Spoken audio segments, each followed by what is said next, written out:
नमस्कार दोस्तों, मैं हूं राघवेंद्र। स्वागत है आप सभी का इन खबर यूपी पर। रामचरितमानस को लेकर दिए गए बयान से चर्चा में आए समाजवादी पार्टी के नेता और पूर्व मंत्री स्वामी प्रसाद मौर्य एक बार फिर विवादों में आ गए हैं। भाजपा पर हमलावर हुए स्वामी प्रसाद मौर्य ने इस बार ऐसा कह दिया कि यूपी की सियासत में हलचल पैदा हो गई। स्वामी प्रसाद मौर्य ने कहा कि हिंदू राष्ट्र की परिकल्पना से देश को बांटने का बीज बोया जा रहा है। उन्होंने कहा कि भारत के बंटवारे के लिए जिन्ना नहीं, हिंदू महासभा जिम्मेदार थी।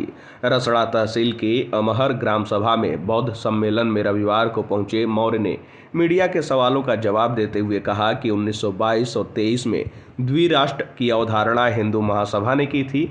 1939 में वीर सावरकर हिंदू महासभा के राष्ट्रीय अध्यक्ष हो गए। 1939 से लेकर 1942 तक द्विराष्ट्र की अवधारणा तेजी से चली और 47 में देश आजाद हुआ।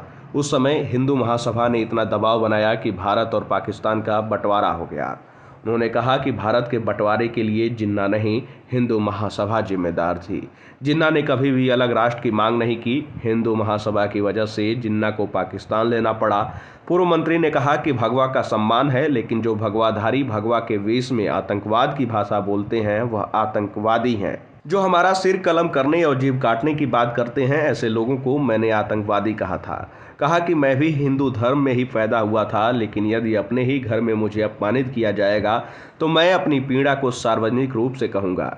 ईवीएम पर भी सवाल उठाते हुए सपा नेता ने कहा कि 3 राज्यों में जीत मोदी की नीतियों की नहीं बल्कि ईवीएम के दुरुपयोग की है। अब देखना होगा कि इसके बाद स्वामी प्रसाद मौर्य के ऊपर किस तरीके का पलटवार होता है और उत्तर प्रदेश की राजनीति में किस तरीके से हलचलें पैदा होती हैं। खैर, स्वामी प्रसाद मौर्य के इस बयान पर आप सबकी क्या राय है? आप अपनी राय कमेंट बॉक्स में हमें जरूर बताइएगा।